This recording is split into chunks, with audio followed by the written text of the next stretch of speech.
விவசாயத்துல இருக்க மித்ஸ் என்ன, அதோட ஃபேக்ட்ஸ் என்ன பார்க்கலாமா? நான் மித்ஸ் சொல்றேன். நான் ஃபேக்ட் சொல்றேன். மழை வந்தா போதும், இரிகேஷன்ல தேவையே இல்லை. அப்படியெல்லாம் இல்லைங்க. மழை எப்போதான் பெய்யுங்க. ப்ராப்பர் இரிகேஷன் தான் கிராப்பை சேவ் பண்ணுங்க. அதிகம் உரம் கொடுத்தா அதிக விளைச்சல் வந்துட போகுது.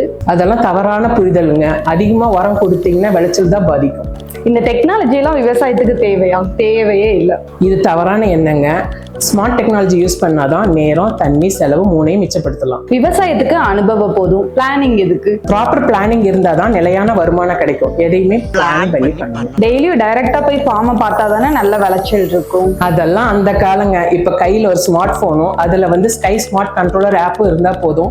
உலகத்துல நீங்க எந்த மூலையில இருந்தாலும் நீங்க உங்க விவசாயத்தை பாத்துக்கலாம். எல்லா மண்ணும் ஒரே மாதிரி தானே? அப்படியெல்லாம் இல்லைங்க. எந்த மண்ணுன்னு முதல்ல அது தரம் தெரிஞ்சாதான் என்ன பயிர், அதுக்கு என்ன உரம் கொடுக்கணுங்கிறத நம்ம நிர்ணயம் பண்ண முடியுங்க. இந்த விவசாயத்துல என்ன வருமானம் இருக்கு? யார் சொன்னா? ஸ்மார்ட் ஃபார்மிங் பண்ணா ஸ்மார்ட்டா சம்பாதிக்கலாம். இப்ப சொல்லுங்க, இதுல நீங்க எதை நம்புறீங்கன்னு. இந்த மாதிரி யூஸ்ஃபுல் இன்ஃபர்மேஷனுக்கு நம்ம பேஜை ஃபாலோ பண்ணுங்க. ஃபார் மோர் டீடைல்ஸ் கீழே இருக்க நம்பர்ஸை கான்டாக்ட் பண்ணுங்க. தேங்க்யூ.